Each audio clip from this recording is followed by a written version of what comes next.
بسم اللہ الرحمن الرحیم۔ السلام علیکم ورحمۃ اللہ۔ میں ہوں عرفان مجید اور آپ دیکھ رہے ہیں اخوہ ٹی وی۔ آج ہم بات کریں گے فیڈرل امپلائیز کوآپریٹو ہاؤسنگ کے الیکشن جو 2 اپریل 2022 کو کروائے گئے۔ یہ الیکشن ایک انٹرم آرڈر پہ کیا گیا۔ یہ انٹرم آرڈر ممبران کے ساتھ ایک کھلم کھلا دھوکہ تھا۔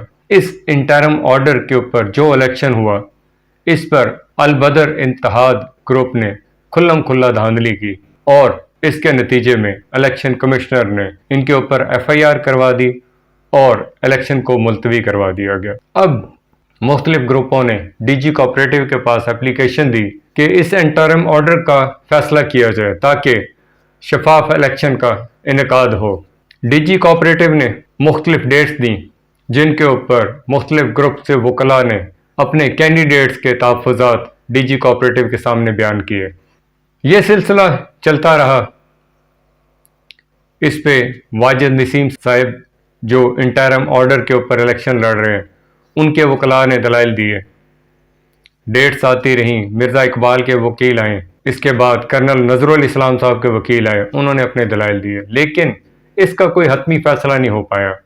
آج 21 جون 2022 اس کی فائنل ہیئرنگ تھی جس کے لیے مختلف کینڈیڈیٹس جو اس انٹرم آرڈر پہ الیکشن لڑ رہے تھے وہ اپنے وکلاء کے ساتھ DG کوآپریٹو ہاؤس میں آئے۔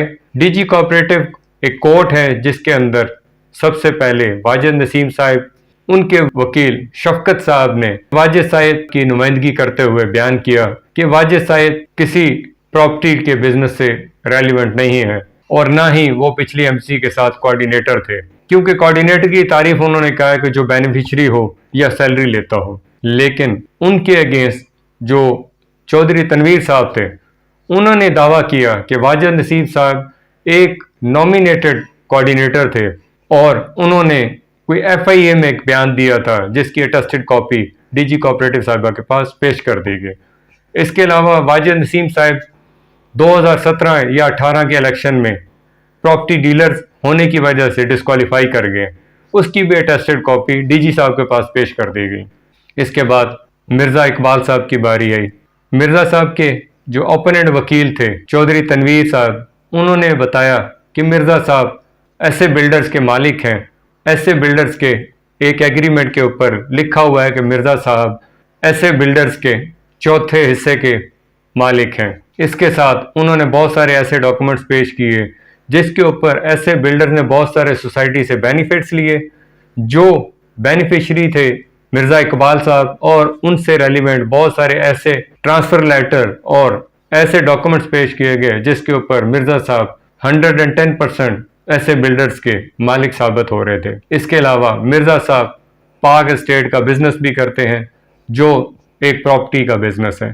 اب مرزا صاحب نے اس الیکشن کنڈکٹ کرنے کے لیے بہت سارے ایسے فیک ڈاکومنٹس پیش کیے جو کسی بھی ادارے میں دیے جائیں تو مرزا صاحب کے اوپر مختلف FIR بھی ہو سکتی ہیں۔ اس کے تحفظات آج کے وکلاء نے بھی پیش کیے کہ مرزا صاحب نے FBR کے اندر جو ٹیمپرنگ کی اس کا ریکارڈ بھی مانگ لیا گیا اور چودھری سعید صاحب نے اپنے وکیل کے ذریعے وہ ریکارڈ بھی پیش کر دیا گیا۔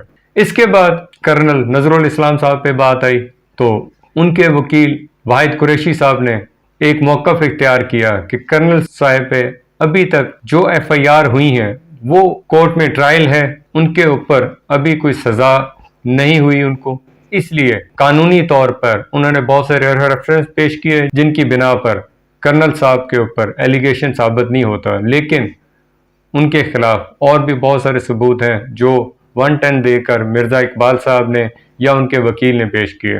ہم ممبران ادارے سے یہ سوال کرتے ہیں کہ کیا سکروٹنگ کے ٹائم ادارے نے کس دیانتداری کا اور کس شفافیت کا عمل یا سامنا رکھا، یا الیکشن کمیشن نے جو لوگ نامینیٹ کیے تھے انہوں نے کیوں نہیں سکروٹنی میں بتایا کہ یہ لوگ پراپرٹی ڈیلر، ڈیولپر اور مختلف کورٹس میں ان کے اوپر کیسز چل رہے ہیں۔ ہماری اداروں سے درخواست ہے کہ خدا را ممبران کے لیے اچھے فیصلے کریں، جو لوگ پچھلی 2 دہائیوں سے سفر کر رہے ہیں ان کے لیے کوئی ریلیف دیں۔ ہزاروں کے حساب سے مختلف سوسائٹیز میں اور فیڈرل امپلائیز کے اندر متاثرین دربدر ہو رہے ہیں، اور اسی طرح جو لوگ رہائشی ہیں LOP کینسل ہونے کی وجہ سے ان کو بیسک یوٹیلٹی سے محروم رکھا جا رہا ہے۔ ہم ممبران تقاضا کرتے ہیں کہ ہمارے حقوق اور ہمارے مستقبل کی حفاظت کی جائے۔ ہم نے اپنی جمع پونجی ان کوآپریٹو سوسائٹیز میں لگا دی تھی، آج تک ہمیں اپنا حق نہیں ملا۔